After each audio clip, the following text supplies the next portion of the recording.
Braves gens et chers rediff, bonsoir et bienvenue à votre nouvelle soirée. Horrifiques histoires.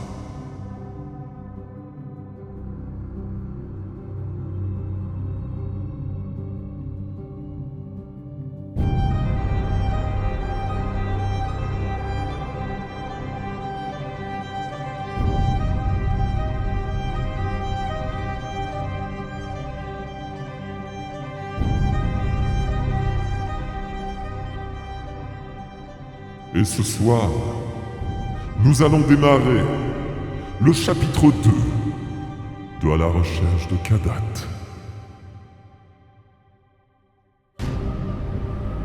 Braves gens, mettez-vous bien au fond de votre siège, de votre lit, de votre baignoire ou de vos toilettes, je ne veux pas savoir. Et préparez-vous à découvrir la suite des aventures de Randolph Carter. Et c'est parti.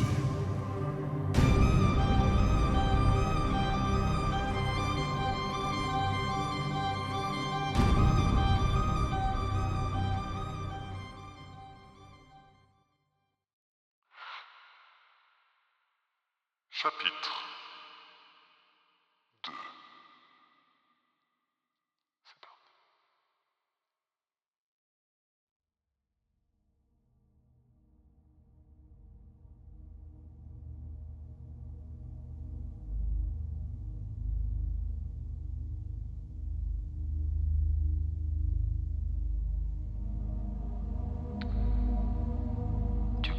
Pauline, si tu viens juste pour combattre ton insomnie, c'est que tu dois vraiment en avoir souvent parce que t'es là quasiment toutes les semaines.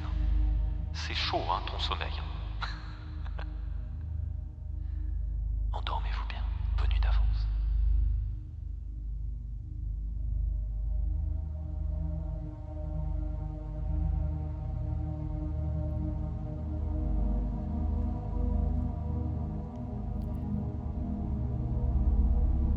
Il y avait pourtant une issue, et il la vit au bon moment.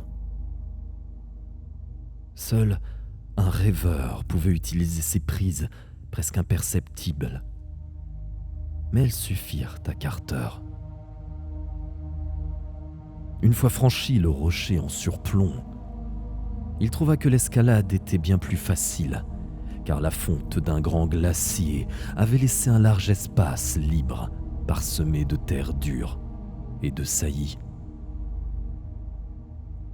À sa gauche, un précipice plongeait verticalement depuis des hauteurs inconnues jusqu'à d'inconnues profondeurs.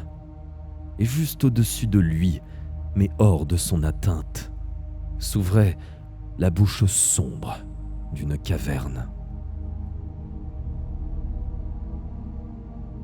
Face à lui, cependant, la montagne s'incurvait assez pour lui permettre de s'appuyer et de se reposer.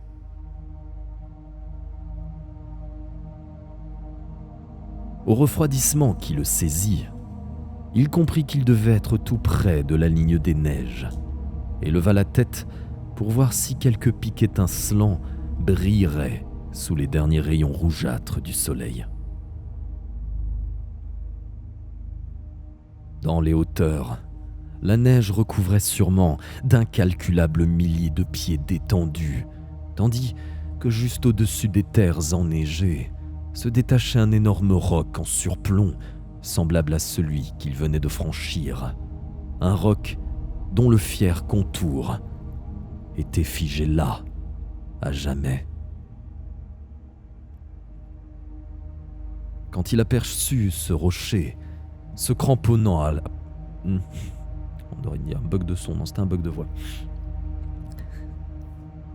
Quand il aperçut ce rocher, se cramponnant à la paroi, il hurla à pleine voix son admiration effrayée, car le bloc titanesque n'avait plus la forme que l'aube de la terre lui avait façonnée, mais rouge et stupéfiant, étincelait dans le soleil couchant, montrant sculptés et pâlis par le temps, les traits d'un dieu.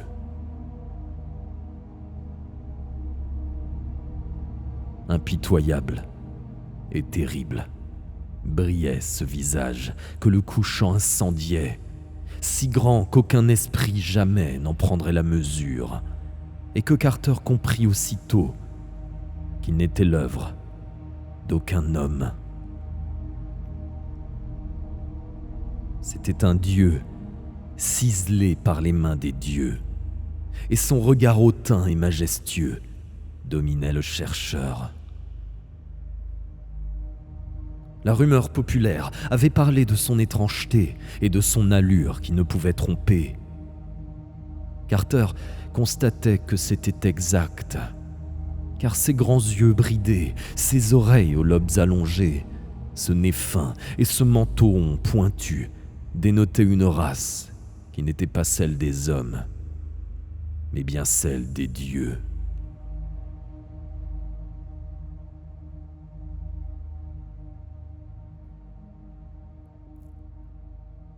Terrifié, bien que ce spectacle fût celui qu'il avait recherché, il s'accrocha à son dangereux nid d'aigle. Il y a, dans le visage d'un dieu, plus de merveilleux qu'on a pu en prévoir. Et quand ce visage est plus énorme qu'un temple, et que, divinement sculpté dans la lave sombre, il vous domine dans le silence éternel des hauteurs. Le merveilleux est si puissant que personne ne peut y échapper. Que personne ne peut y échapper. C'était mieux.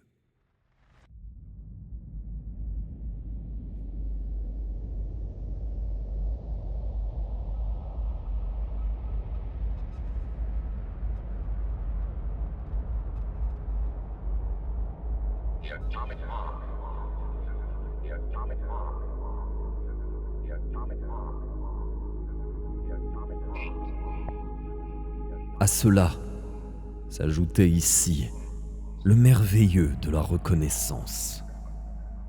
Car malgré sa décision de rechercher à travers tout le pays du rêve ceux dont la ressemblance avec ce visage de pierre pourrait les désigner comme les fils des dieux,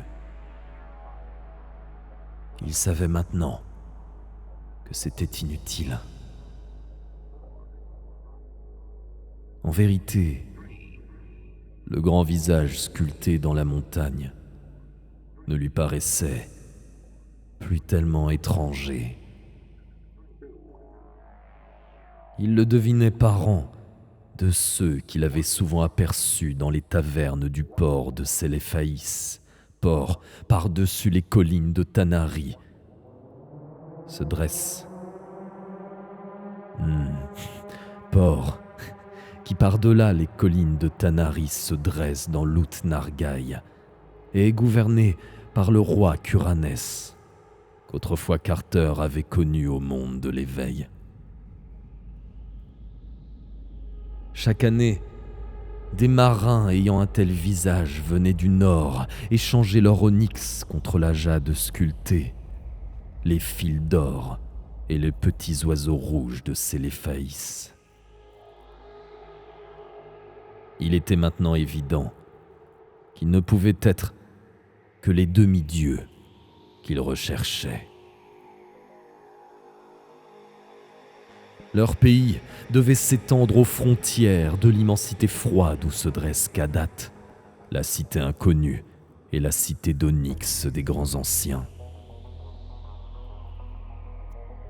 Il lui fallait donc se rendre à Séléphaïs, ville très éloignée de l'île d'Oriab, et dont la situation l'obligeait à retourner à Dilatlin, et de là à remonter la Sky jusqu'au pont de Nir, pour retraverser ensuite le bois enchanté des Zougs. Sa route prendrait alors la direction du nord, et à travers les jardins qui bordent l'Oukranos, le mènerait jusqu'aux spires dorés de Thran, où il trouverait un galion faisant la traversée de la mer Sérénarienne.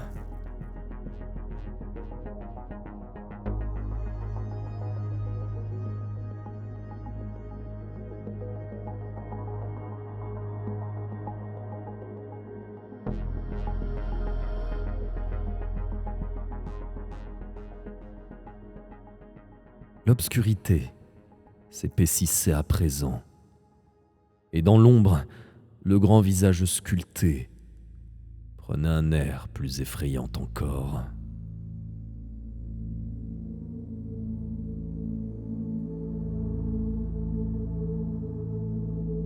La nuit trouva l'explorateur perché sur la corniche. Il ne pouvait dans le noir ni monter ni descendre, mais seulement rester debout et frissonner, accroché à son étroite plateforme jusqu'à ce que le jour se lève,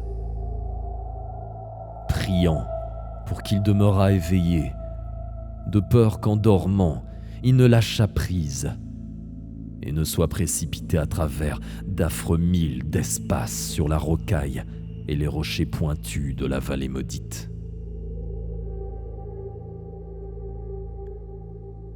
Les étoiles apparurent, et, seul en dehors d'elles, un néant noir emplissait ses yeux. Un néant lié avec la mort contre laquelle il ne pouvait rien faire que s'accrocher au rocher et s'écarter de l'invisible précipice.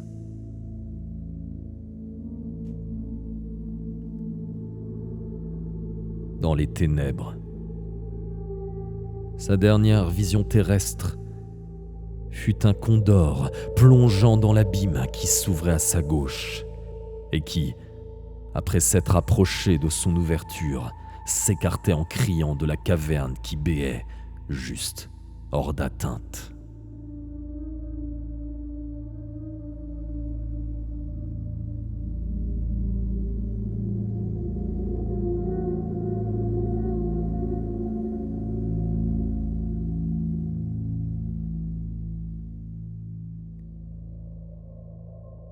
Soudain, et sans qu'aucun bruit l'ait averti dans le noir de l'approche d'une main invisible, Carter sentit qu'on arrachait furtivement de sa ceinture son cimeterre recourbé. Un instant plus tard, il l'entendait sonner au-dessous de lui, décidément, sur les rocs, et croyait entrevoir entre lui et la voie lactée la fine et terrible silhouette d'une chose nuisible possédant des cornes, une queue et des ailes de chauve-souris. D'autres choses aussi avaient commencé, sur sa gauche, à masquer les étoiles, comme si un troupeau de vagues entités sortant de cette inaccessible caverne qui s'ouvrait sur la paroi du précipice avait silencieusement battu des ailes dans la nuit. Une sorte de bras de caoutchouc glacé le prit alors à la gorge, un autre aux pieds. Il fut soulevé et emporté dans l'espace.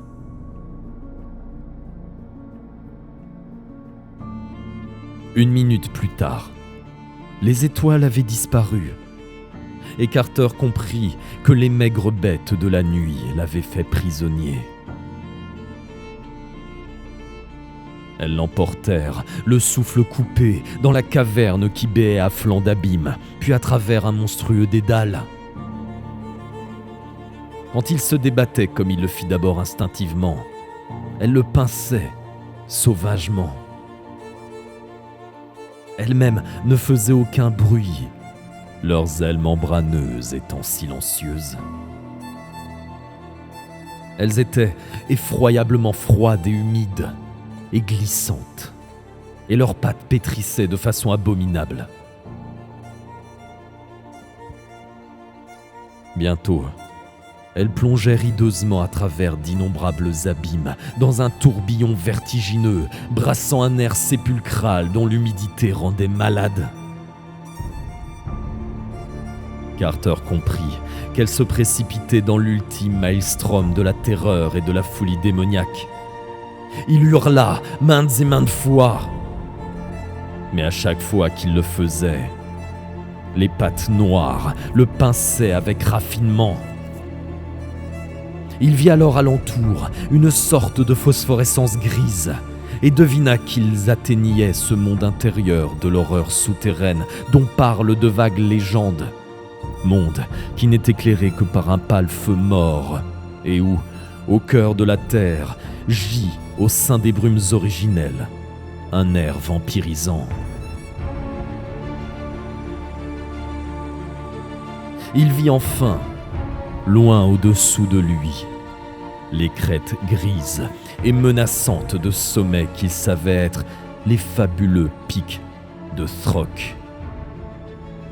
Affreux et sinistres, ces pics se dressaient dans l'obscurité hantée des éternelles profondeurs sans soleil. Ils s'élevaient plus haut que l'homme ne peut l'imaginer, gardant les terribles vallées où les dôles rampent et creusent leurs terriers.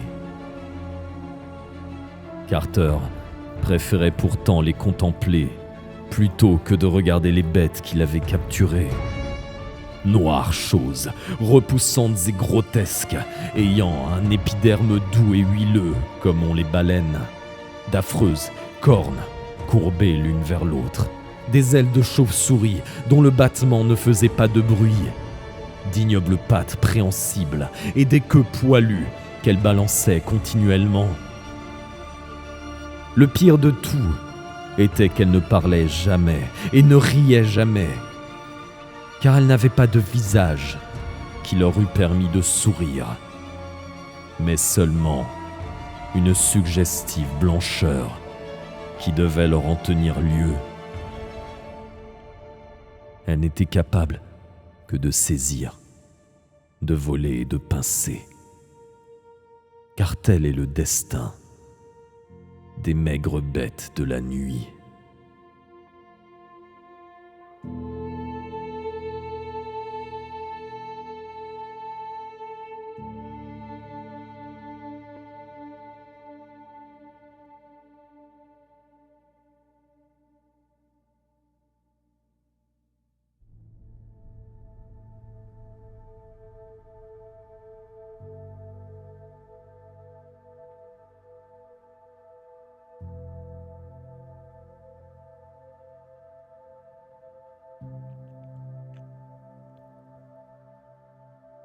La bande, volant maintenant plus bas, gris et puissant.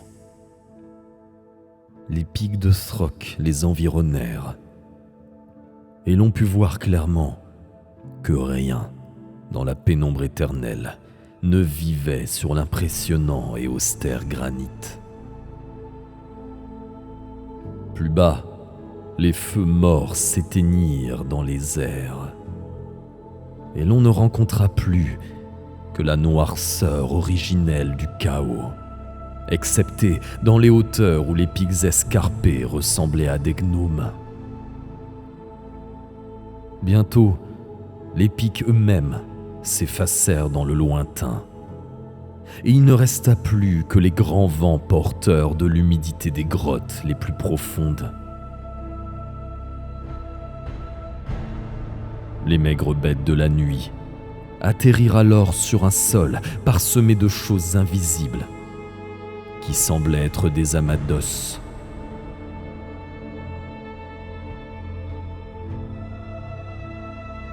Elles abandonnèrent Carter dans la noire vallée. La portée jusque-là était la tâche des maigres bêtes de la nuit, gardiennes du Ngranek. Cela fait, elles s'envolèrent silencieusement et Carter essaya de suivre leur vol.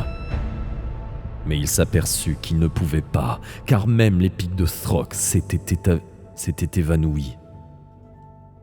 Il ne restait rien d'autre que la nuit, l'horreur, le silence et les eaux. Carter savait maintenant de façon certaine qu'il se trouvait dans la vallée de Pnot, où rampent et creusent les énormes dôles. Mais il ne savait à quoi s'attendre, car personne n'avait vu un dôle, ni même imaginé son apparence. On ne connaît des dôles que la vague rumeur qu'ils font en s'avançant parmi les montagnes d'ossements, et le bruit visqueux qu'ils émettent en se glissant près de quelqu'un. On ne peut les voir, parce qu'ils ne rampent que dans les ténèbres. Carter n'avait aucune envie de rencontrer un dôle. Aussi écoutait-il attentivement, afin de saisir tous les bruits qui pourraient monter des profondeurs d'os. Même dans cet endroit effrayant, il avait un plan et un objectif. Parce que le pays de Pnot n'était pas tout à fait inconnu d'un homme avec lequel il avait autrefois beaucoup conversé. En résumé, il semblait évident que cette contrée était le lieu où tous les vampires du monde de l'éveil jettent les restes de leur festin, et que, s'il avait un peu de chance, il pourrait atteindre l'énorme rocher qui, plus grand même que les pics de Throck, marque la frontière de leur domaine.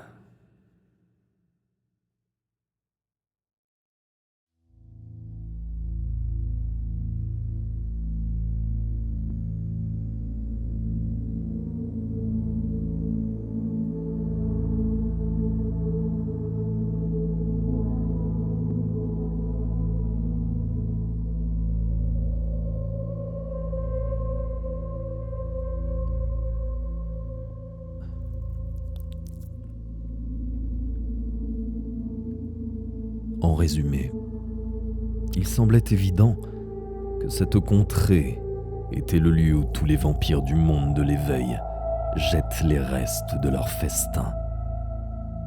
Et que, s'il avait un peu de chance, il pourrait atteindre l'énorme rocher qui, plus grand même que les pics de Throck, marque la frontière de leur domaine. La jonchée d'os lui indiquerait son chemin, et une fois qu'il aurait trouvé le rocher, il pourrait appeler un vampire et lui demander de descendre une échelle, car, c'est étrange à dire, un pacte singulier le liait avec ces terribles créatures.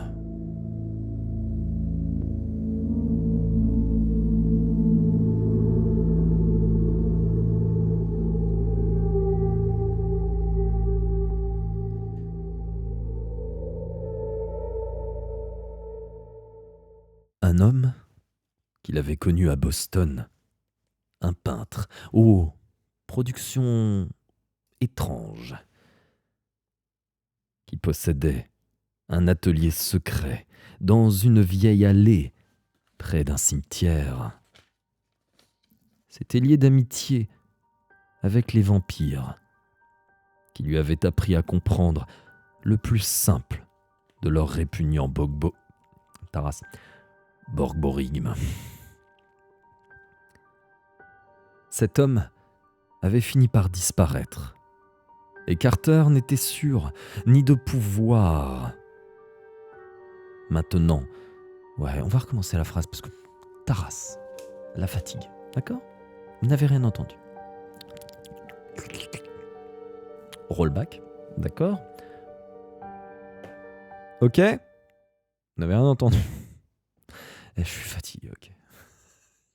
Je fais ce que je peux. Ce moment sera coupé de la religion. Rien à foutre. D'accord. Tant pis pour les Pickness.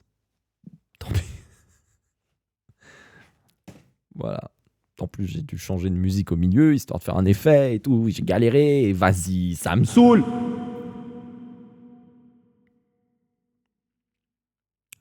pas pour la santé, c'est pas la fatigue ça. C'est sorti si naturellement, mais toujours.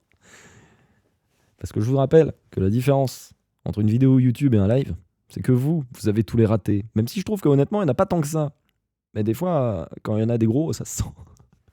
Hein, les borborigmes. Taras. Ouais, concentration. Ouais.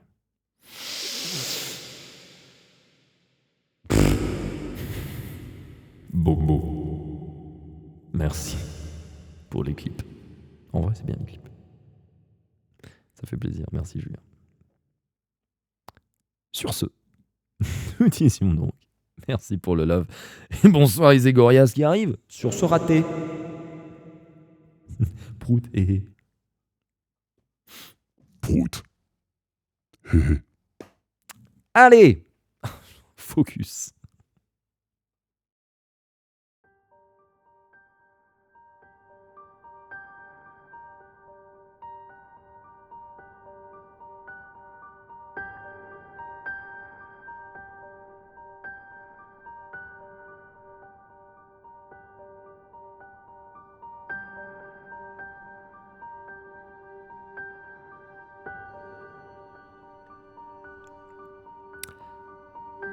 Un homme qu'il avait connu à Boston, un peintre aux productions étranges, qui possédait un atelier secret dans une vieille allée près d'un cimetière, s'était lié d'amitié avec les vampires qui lui avaient appris à comprendre le plus simple de leurs répugnants borborigmes. Cet homme avait fini par disparaître. Et Carter n'était sûr ni de pouvoir maintenant le retrouver, ni de pouvoir utiliser, pour la première fois dans le monde du rêve, l'expérience de la triste vie éveillée qu'il avait autrefois menée dans la lointaine Angleterre. Il se sentait en tout cas capable de persuader un vampire de le guider hors de Pnot. Et il valait mieux rencontrer un vampire bien visible qu'un dol invisible.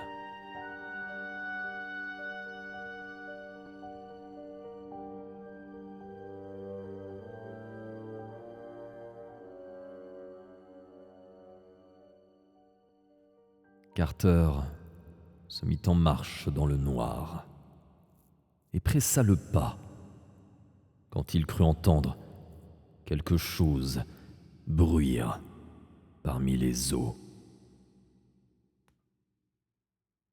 À la longue, il buta contre un mur de pierre et pensa qu'il avait atteint la base de l'un des pics de Throck. Il entendit alors, haut dans les airs, un monstrueux vacarme qui lui donna la certitude d'être arrivé près du rocher des vampires. Il n'était pas sûr de se faire entendre du fond de cette vallée profonde de plusieurs milles. Mais il comprit que le monde intérieur avait d'étranges lois. Comme il s'arrêtait, il fut frappé par un os si lourd que ce ne pouvait être qu'un crâne. Et comprenant la proximité du rocher fatal, il lança du mieux qu'il put vers le ciel ce borborigme qui est l'appel du vampire. Le cri monta lentement. Aussi dut-il patienter quelque temps avant de recevoir une réponse. Elle arriva enfin, et on lui dit que, bientôt, une échelle de corde allait être descendue. Son attente était pleine d'angoisse, car il se demandait ce que son cri avait pu réveiller parmi ces amas d'ossements. Peu de temps s'écoula en effet, avant qu'il n'entendît assez loin un vague bruissement qui, à mesure qu'il se rapprochait, le mettait de plus en plus mal à l'aise, car il ne voulait pas s'éloigner de l'endroit où serait descendue l'échelle.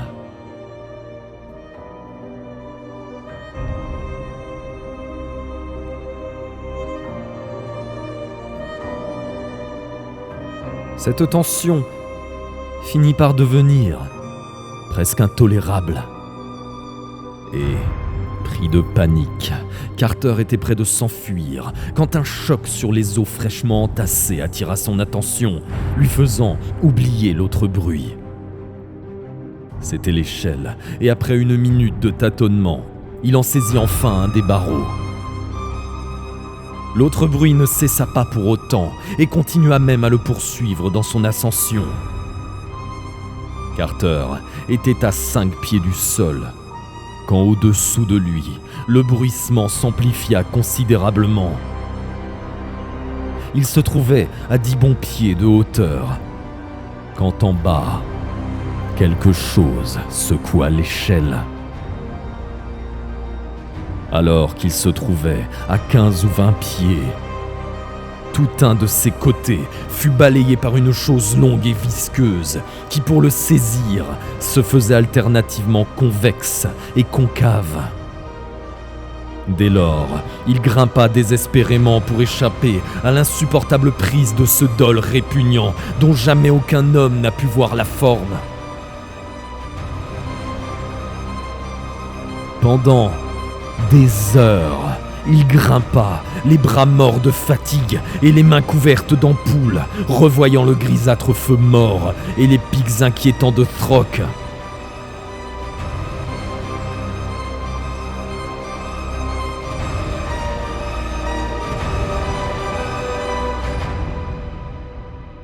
Il discerna enfin au-dessus de lui le bord en surplomb du grand rocher des vampires, alors qu'il n'en pouvait apercevoir le côté vertical.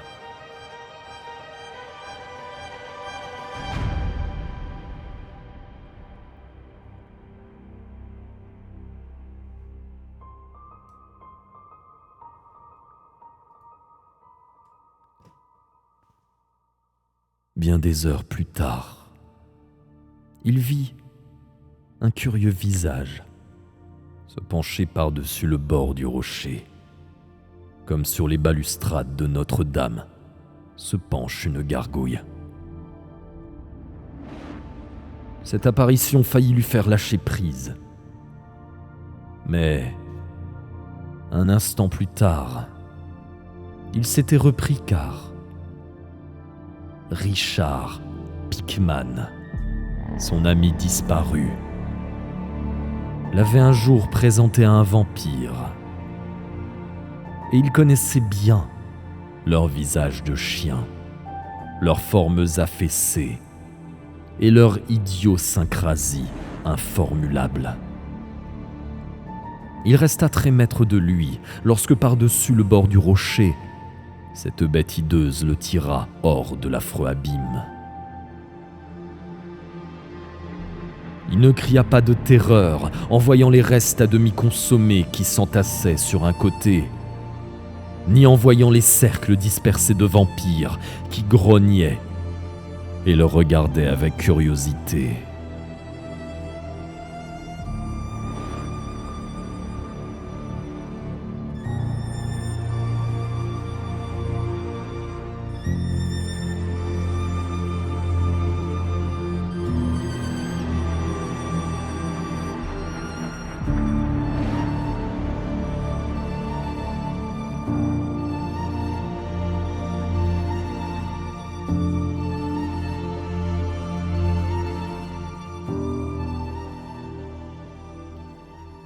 Il se trouvait maintenant sur une plaine faiblement éclairée, dont les principales caractéristiques topographiques se bornaient à de grandes dalles et à des entrées de terriers.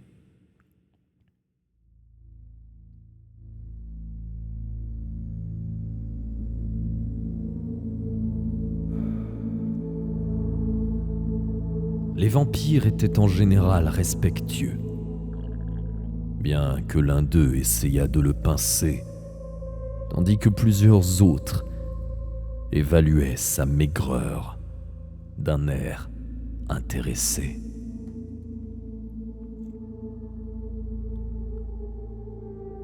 Par un laborieux bogbo...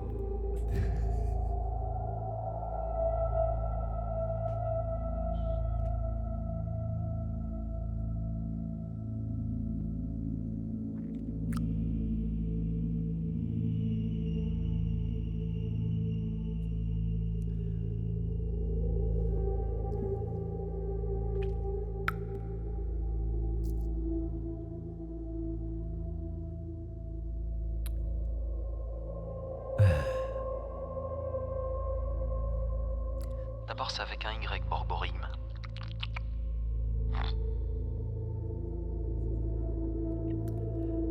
Par un laborieux borborigme,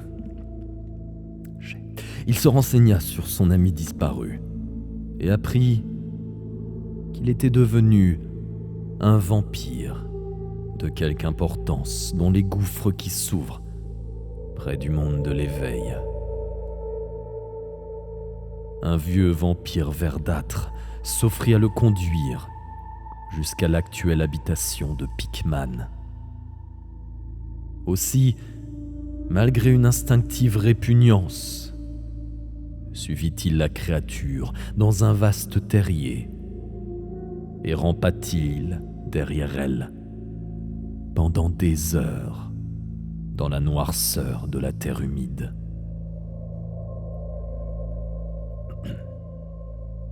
Ils émergèrent sur une triste plaine singulièrement parsemée de reliques terrestres. Vieilles pierres tombales, urnes brisées et grotesques fragments de monuments. Carter comprit avec une certaine émotion qu'il était probablement plus proche de la terre qu'il ne l'avait jamais été depuis qu'il avait descendu jusqu'à la porte du profond sommeil, les 700 marches de la caserne de la flamme.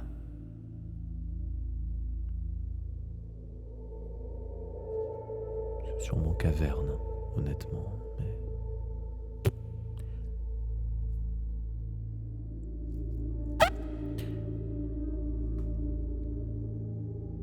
Et c'est Richard Pickman.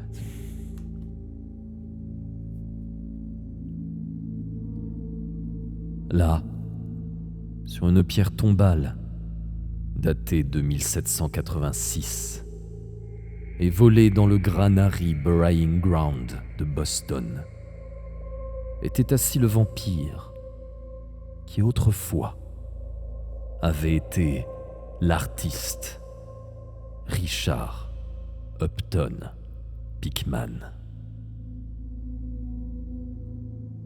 Sa peau nue avait l'apparence du caoutchouc, et il s'était tellement transformé que son origine humaine était déjà obscure. Il se rappelait pourtant encore un peu d'anglais, et en s'aidant de temps à autre du langage des vampires, il pouvait converser avec Carter par grognements et monosyllabes. Quand il apprit que Carter voulait gagner le bois enchanté, puis par-delà les collines tanariennes, la ville de Céléphaïs dans l'Out-Nargaï, il sembla plutôt sceptique, parce que les vampires du monde de l'éveil ne travaillent pas dans les cimetières du haut pays des rêves. Ils laissent ce soin aux vampires à pieds rouges qui habitent les cités mortes, et qu'un grand nombre d'obstacles s'interposent entre leurs gouffres et le bois enchanté, entre autres le terrible royaume des Gugs. Les Gugs, velus et gigantesques, transportèrent un jour dans ce bois des dalles circulaires et offrirent d'étranges sacrifices aux autres dieux et à Nyarlathotep, le chaos rampant, jusqu'à ce qu'une nuit, l'une de leurs abominations parvint aux oreilles des dieux de la terre, qui les bannirent dans les basses cavernes. Seule une grande chausse-trappe de pierre, munie d'un anneau de fer, relie l'abîme de la terre des vampires au bois enchanté. Et les Gugues, à cause d'une malédiction.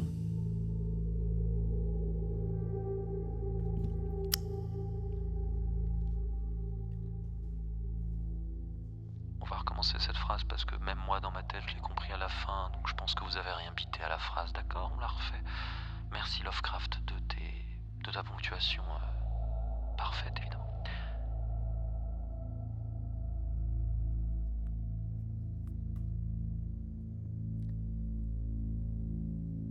Seule une grande chausse-trappe de pierre, munie d'un anneau de fer, relie l'abîme de la terre des vampires au bois enchanté. Et les Gugues, à cause d'une malédiction, ont peur de l'ouvrir. Qu'un rêveur mortel puisse traverser leur royaume et le quitter par cette chausse-trappe est inconcevable, car les rêveurs mortels sont leur nourriture préférée. Les légendes des Gugues racontent combien est exquise la chair de ces rêveurs depuis que l'exil a réduit leur alimentation au pâle, ces êtres répugnants qui meurent dès qu'on les expose à la lumière, vivent dans les caves de Zin et sautent sur leurs longues pattes de derrière, comme des kangourous.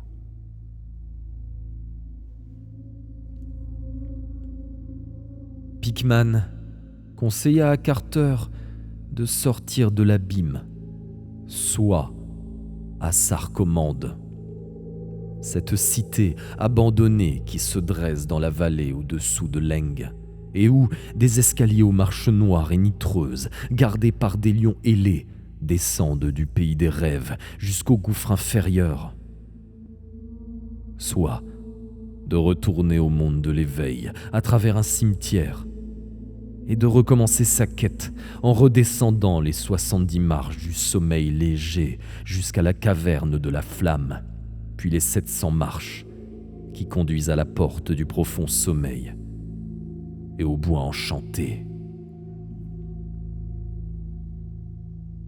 Ceci ne convenait pas à l'explorateur, car il ne connaissait pas la route qui va de Leng à Utnargai, et que, d'autre part, il ne tenait pas à se réveiller par crainte d'oublier tout ce qu'il avait appris jusqu'à présent dans son rêve.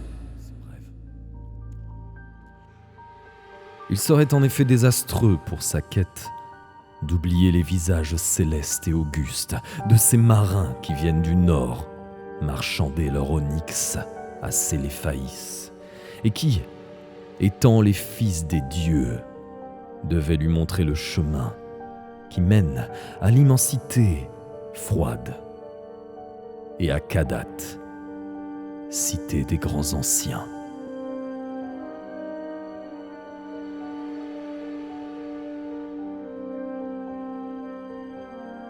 Après beaucoup d'hésitation, le vampire consentit à guider son invité à l'intérieur de l'enceinte du royaume des Gugues.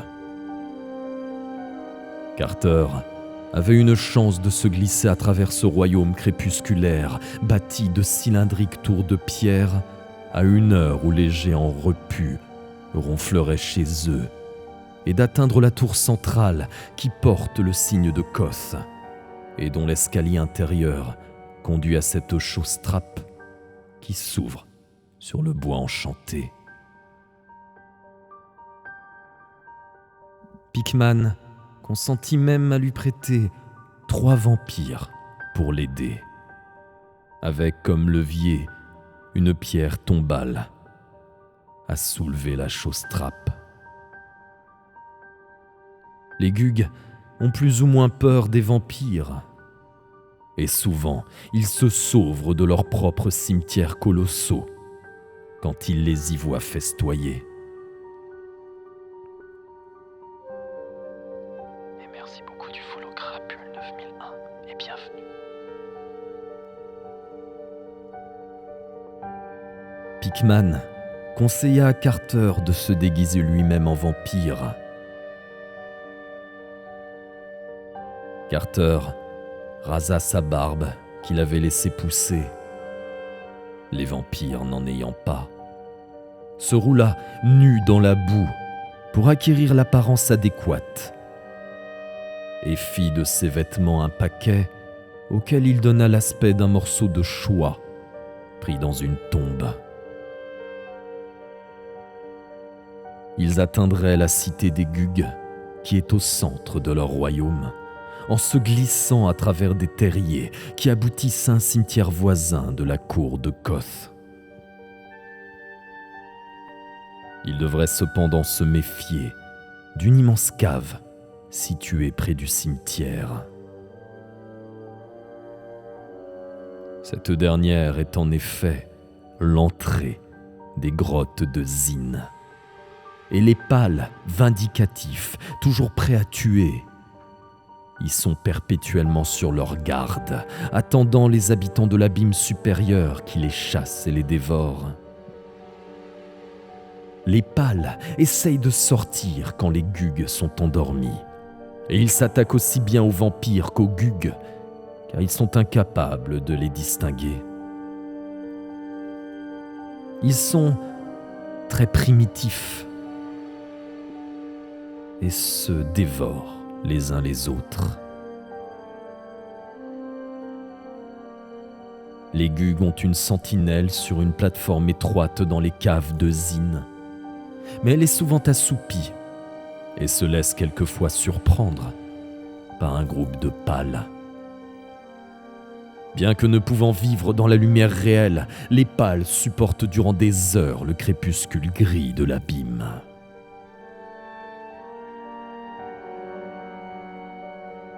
Et bonne nuit, Taoun.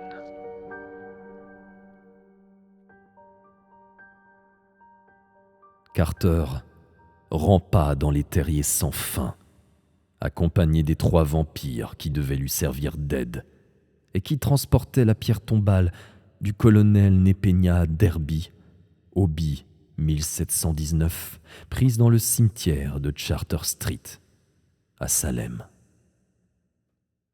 Quand ils émergèrent dans la lumière crépusculaire, ils étaient dans une forêt d'énormes monolithes couverts de lichen.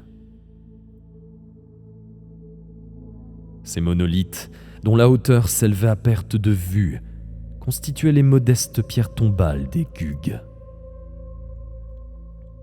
À droite du trou, hors duquel ils venaient de se glisser, on apercevait, par-delà la multitude d'arcs-boutants qui soutenaient les monolithes, un stupéfiant horizon de gigantesques tours rondes se dressant dans l'air gris de la terre intérieure à d'incommensurables hauteurs. C'était la grande cité des Gugs, dont les portes sont hautes de 30 pieds. Les vampires y viennent souvent, car un seul cadavre de Gug suffit à nourrir une communauté pendant près d'une année. Même compte tenu du danger, ils préférèrent donc creuser des terriers jusqu'aux tombes des Gugs, plutôt que de se fatiguer pour atteindre celles des hommes. Carter comprenait à présent la provenance des deux... Miam miam les mots. Carter comprenait à présent la provenance des ossements énormes que, parfois, il avait sentis sous ses pieds dans la vallée du Pnot. En face, et juste à la sortie du cimetière, s'élevait une falaise abrupte et perpendiculaire dont la base était percée d'une immense caverne maudite. Les vampires conseillèrent à Carter de s'en tenir éloigné le plus possible, disant que c'était l'entrée des infernales grottes de Zin, où les Gugs, dans le noir, chassent les pâles.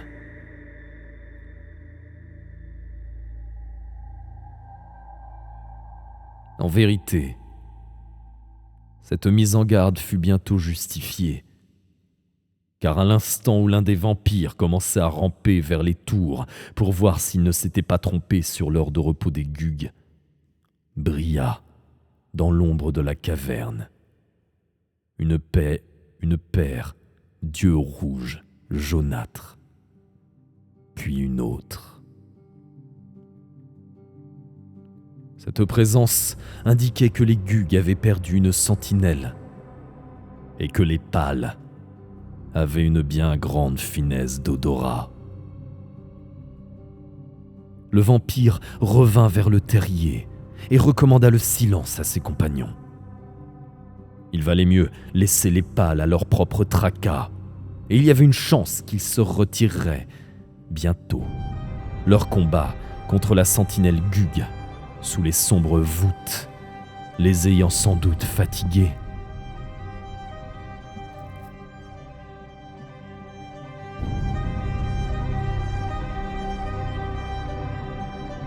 Et merci, les oui pour le follow, et bienvenue. Au bout d'un moment, une chose ayant la taille d'un petit cheval fit un bond dans le crépuscule grisâtre, et l'aspect de cette bête scabreuse et malsaine, dont le visage est si curieusement humain, en dépit de l'absence de nez, de front et d'autres particularités importantes, rendit Carter malade. 3 autres pâles bondirent pour rejoindre leurs compagnons, et un vampire gargouilla doucement à Carter que l'absence sur eux de toute cicatrice était un mauvais signe.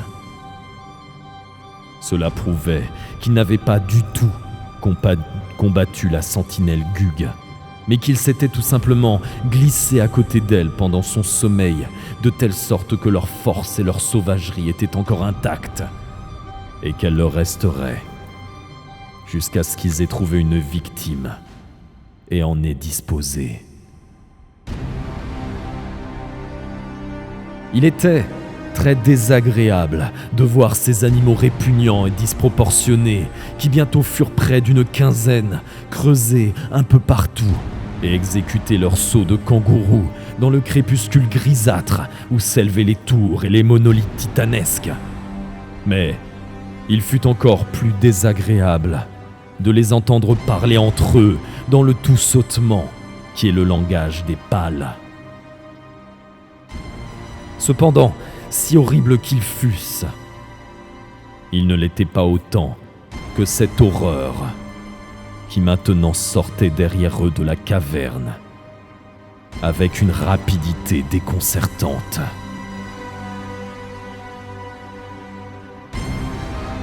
C'était une patte qui avait bien 2 pieds et demi de large et était munie de formidables griffes. Une autre patte suivit, puis un grand bras noir velu, auquel les 2 pattes étaient toutes 2 rattachées par de courts avant-bras.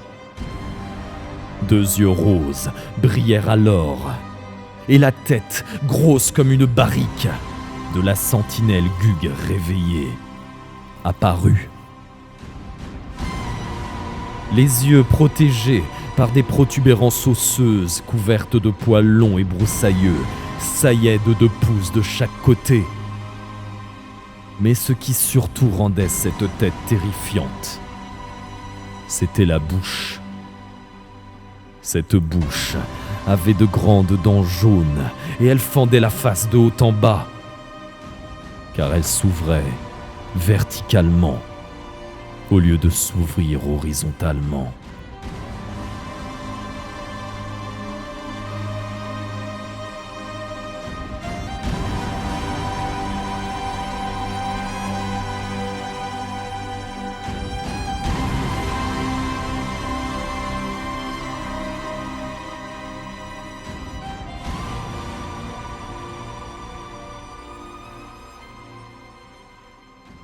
Avant que l'infortuné Gugue ait pu émerger de la caverne et se dresser de toute la hauteur de ses 20 pieds, les pâles vindicatifs furent sur lui.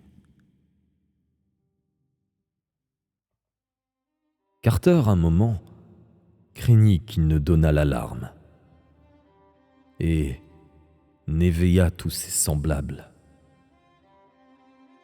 Mais un vampire lui apprit à voix basse que les Gugs n'ont pas de voix et communiquent au moyen d'expressions faciales. La bataille qui suivit fut vraiment effrayante.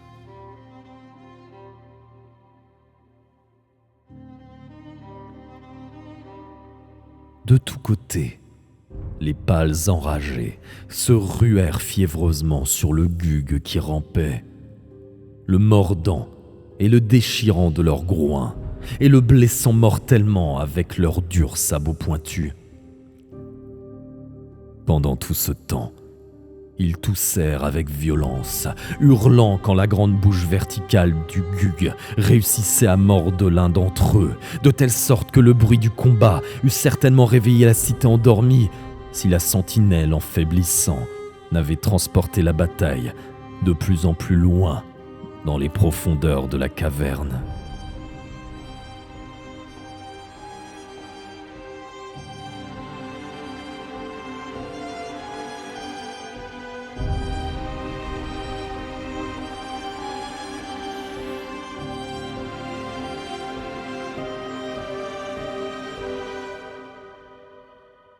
Le bruit cessa. Et bientôt, rien ne fut plus visible dans le noir.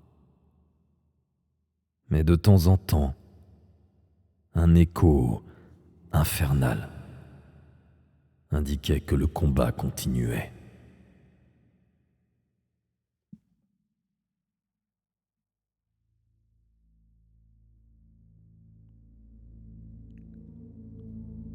Le plus alerte des vampires donna alors pour tous le signal du départ.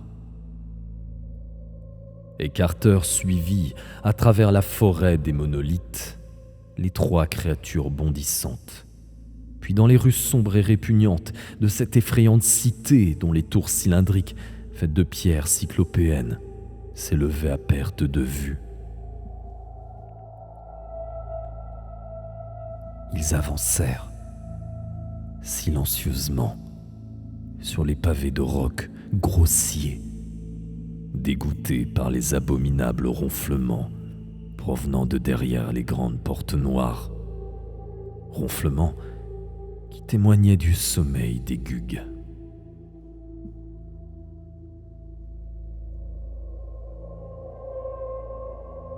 Craignant que ce ne terminât, craignant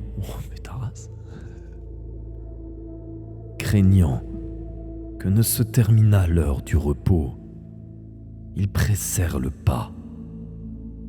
Mais même à ce rythme, le voyage fut assez long. Car dans cette ville de géants, l'échelle des distances était très grande.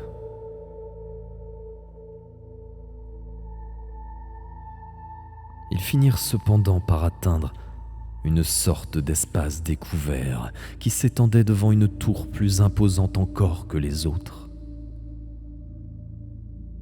Au-dessus de la porte colossale était fixé, sculpté en bas-relief, un monstrueux symbole qui vous faisait trembler de peur, même si vous n'en connaissiez pas le sens.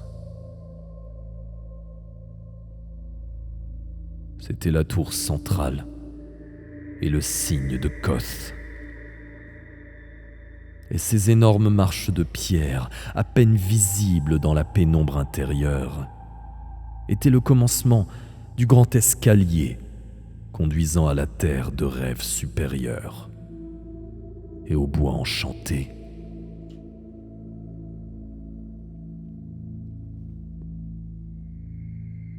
Une interminable ascension commença alors dans le noir absolu. Ascension rendue presque impossible par la taille monstrueuse des marches qui, construites par les Gugs, havraient près d'1 yard de haut. Carter ne put estimer au juste leur nombre, car il fut bientôt si fatigué que les vampires, souples et inlassables, furent obligés de l'aider. Tout au long de leur interminable ascension, ils s'efforcèrent d'oublier le danger d'être découverts et poursuivis. Car bien qu'aucun Gug, à cause de la colère des grands anciens, n'ose soulever la porte de pierre qui s'ouvre sur la forêt, rien ne les empêche d'aller dans la tour et de gravir les marches. Et il arrive souvent que les pâles qui s'y réfugient soient poursuivis jusqu'au sommet. Si fine est l'ouïe des Gug que le simple bruit des pieds et des mains nues des grimpeurs pouvait fort bien être entendu quand la cité s'éveillerait. Il faudrait naturellement peu de temps aux géants rapides habitués par les chasses aux pâles dans les grottes de Zin à se diriger sans lumière pour attraper sur ces marches gigantesques une petite proie grimpant si lentement. Il était excessivement déprimant de penser que la poursuite silencieuse des Gug ne pourrait être entendue et qu'ils arriveraient brutalement dans le noir. L'on ne pouvait compter sur la traditionnelle crainte des Gug à l'égard des vampires, car en cet endroit singulier, tous les avantages étaient pour eux. Il fallait aussi compter avec les pâles furtifs et méchants qui fréquemment bondissent dans la tour pendant le sommeil des Gug. Si les Gug dormaient longtemps et que les pâles revinssent bientôt de leur combat dans la caverne, l'odeur des grimpeurs serait facilement repérée par ces créatures répugnantes et hostiles. Auquel cas, il vaudrait encore mieux être mangé par un Gug.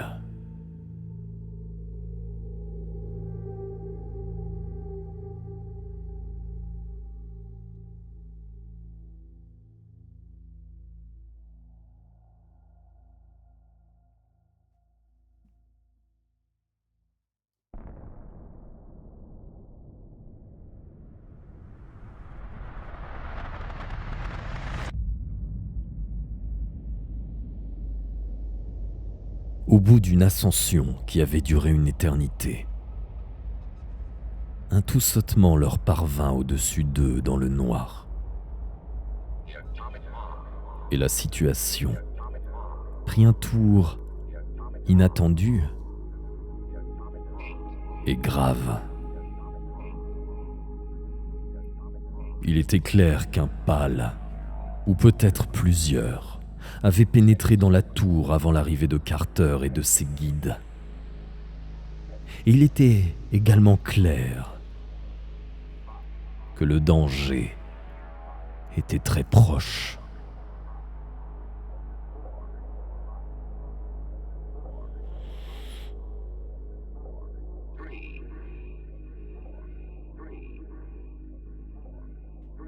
Ils suspendirent leur respiration une seconde. Après quoi, le chef des vampires poussa Carter contre le mur et disposa ses compagnons de la meilleure façon possible. La vieille pierre tombale levée, prête à s'abattre d'un coup fracassant dès que l'ennemi apparaîtrait.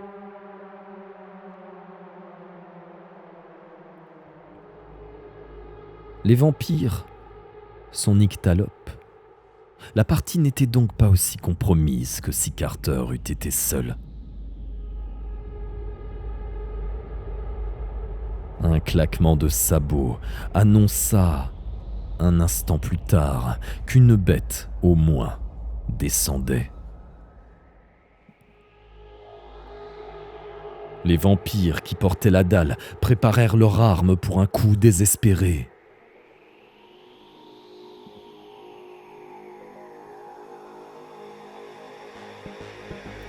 2 yeux, rouges jaunâtres, brillaient maintenant. Et l'on entendit, dominant le claquement des sabots, la respiration du pâle.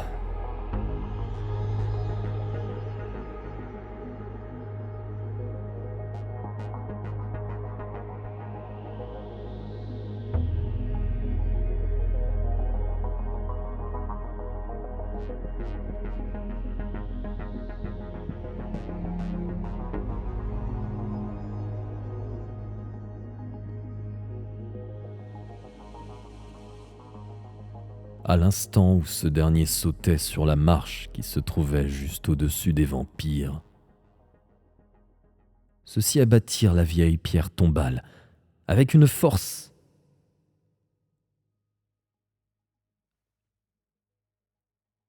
Pardon, excusez-moi, j'ai été perturbé. À l'instant où ce dernier sautait sur la marche qui se trouvait juste au-dessus des vampires, ceux-ci abattirent la vieille pierre tombale avec une force si prodigieuse qu'il n'y eut qu'un sifflement et un choc avant que la victime ne s'effondrât en une masse hideuse. Il ne semblait pas y avoir d'autre pâle. Aussi, après avoir écouté un moment, les vampires tapèrent-ils sur l'épaule de Carter pour lui donner le signal de reprendre l'ascension. Ils furent, comme auparavant, obligés de l'aider, et il quitta avec joie ce lieu de carnage, où le cadavre du pâle gisait, invisible dans le noir.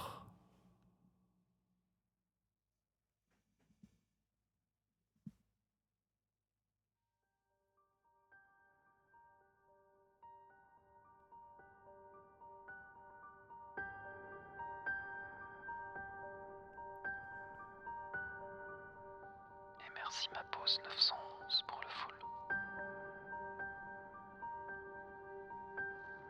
Et désolé pour mon bug mental. Quand Amaury a dit mes Twitch, j'ai cru qu'il y avait une pub qui s'était lancée. Voilà, c'est tout. J'ai bugué dans ma tête.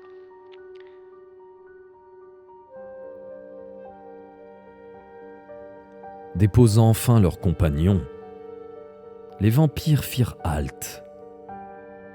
Et en tâtant au-dessus de lui, Carter comprit qu'ils avaient fini par atteindre la grande chausse-trappe de pierre.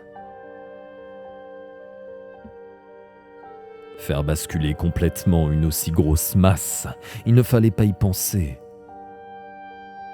Les vampires espéraient la soulever suffisamment pour y glisser la pierre tombale qui, servant de levier, l'écarterait assez pour permettre à Carter de s'échapper. Ils avaient, quant à eux, décidé de redescendre, puis de retraverser la ville d'Aiguille, car ils pourraient s'y dissimuler facilement, tandis qu'ils ne connaissaient pas le chemin qui, sur terre, leur permettrait de gagner Sarcomande et la porte qui conduit à l'abîme. Et merci beaucoup Nécourt de ton resub. J'espère que tu vas bien. Et merci beaucoup Osmos to Player VR pour le follow. Osmos to Player VR. Je vais y arriver.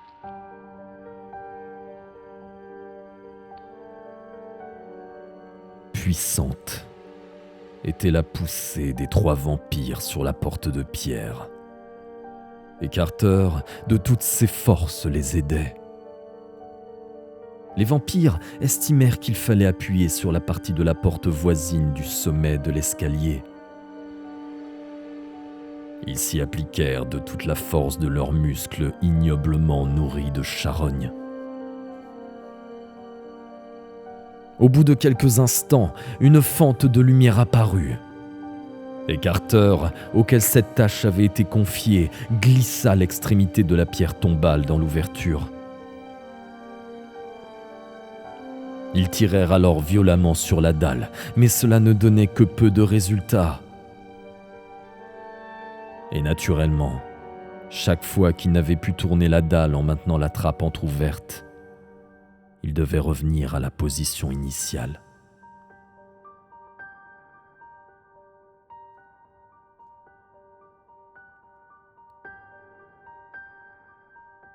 Un bruit au-dessous d'eux, sur les marches, multiplia 1000 fois leur désespoir. Ce n'était que le bruit du cadavre du pâle dégringolant les escaliers et le heurt des sabots contre la pierre. Mais de toutes les causes possibles de cette chute, aucune n'était rassurante.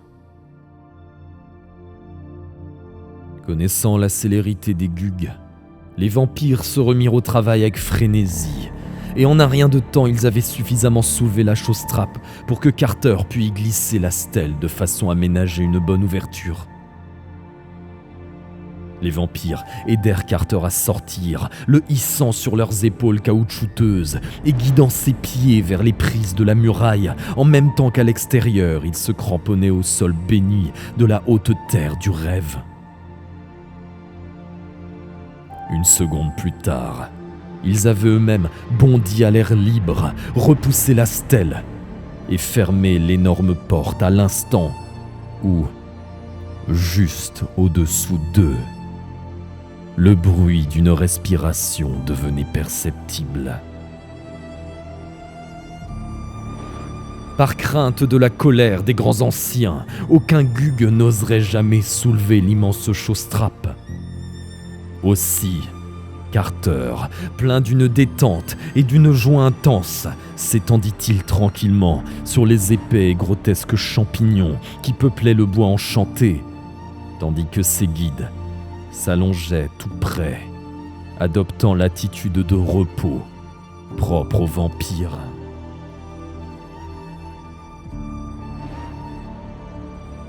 Magique, ce bois enchanté que si longtemps auparavant il avait traversé était un véritable paradis de délices comparé au gouffre qu'il avait à présent laissé derrière lui. Aucun être vivant ne se trouvait aux alentours, car les zougs redoutent la porte mystérieuse. Carter, aussitôt, discuta avec les vampires de leur futur voyage. Retourné par la tour des gugues, il ne l'osait pas, et le chemin du monde de l'éveil ne les tenait guère après avoir appris qu'il devrait traverser la caverne de la flamme, où règnent les prêtres de Nast et Kamanta. Aussi finirent-ils par se décider à rentrer par Sarcomande et sa porte de l'abîme, bien qu'ils n'en connussent absolument pas la route. Carter leur rappela que la cité de Sarcomande se dresse dans une vallée proche de Leng, et leur expliqua qu'il avait rencontré à Dilatlin un vieux marchand sinistre qui, disait-on, faisait du commerce avec Leng. C'est pourquoi il leur conseilla de se rendre à Dilatlin, et pour cela de gagner Nir à travers champs, puis la rivière Sky, et de suivre ce fleuve jusqu'à son embouchure.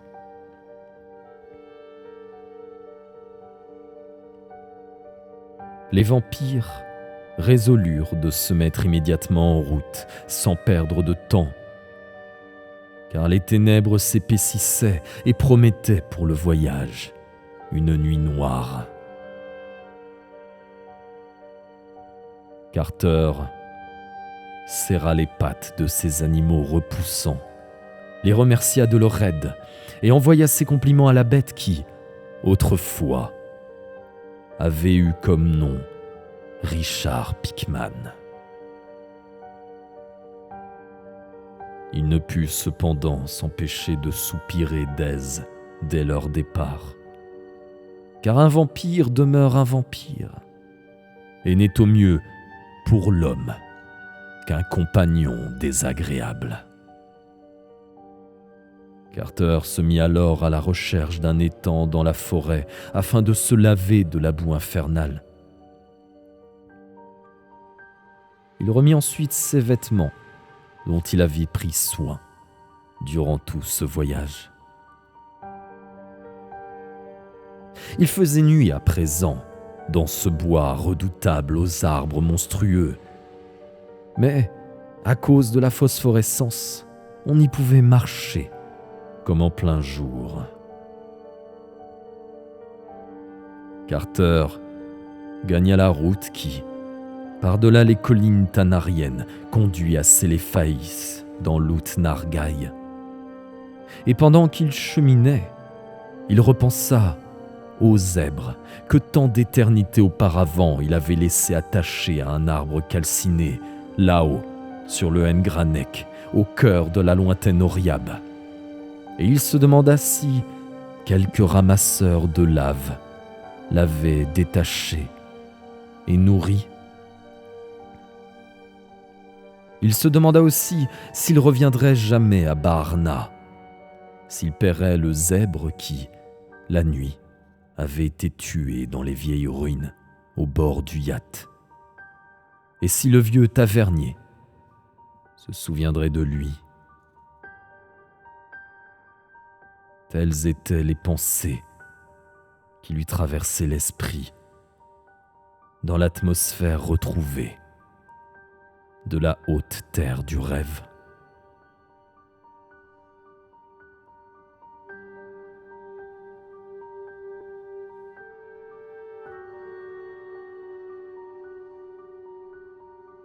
Et bonne nuit, Tenderness. Et merci encore pour ton aide tout à l'heure.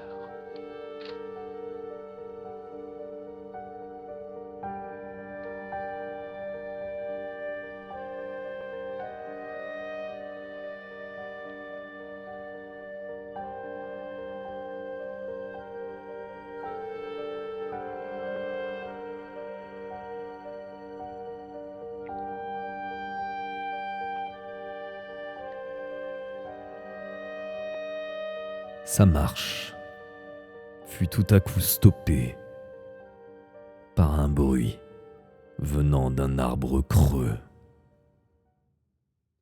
Il avait évité le grand cirque de pierre car, dans l'immédiat, il ne tenait pas à discourir avec les zougs.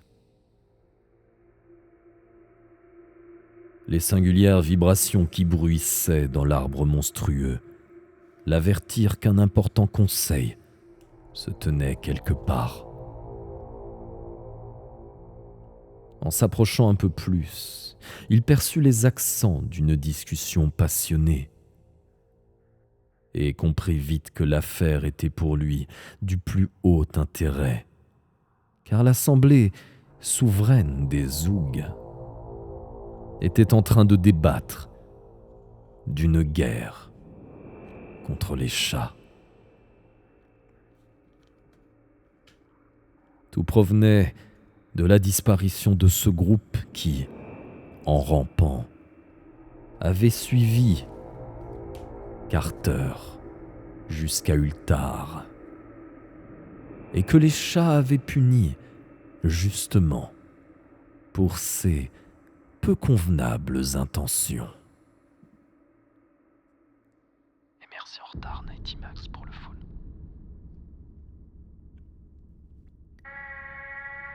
L'affaire avait été longtemps classée.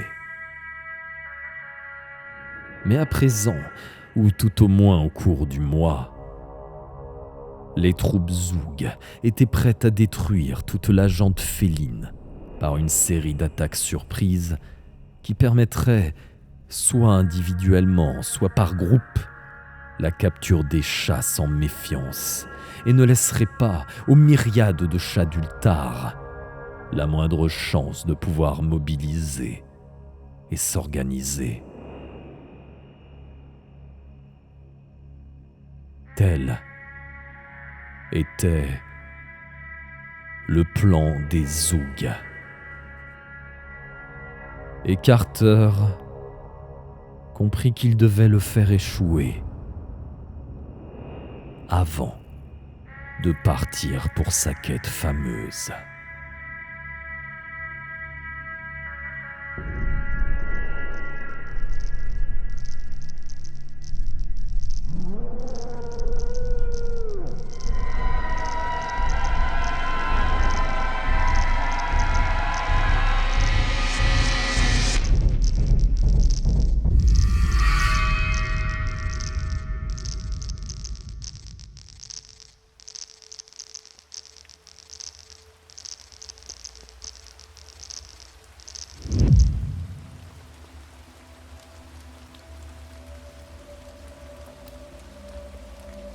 Et voilà où nous nous laisserons pour ce soir, avant que Carter ne mette à mal un complot organisé contre les chats. Sacré Lovecraft.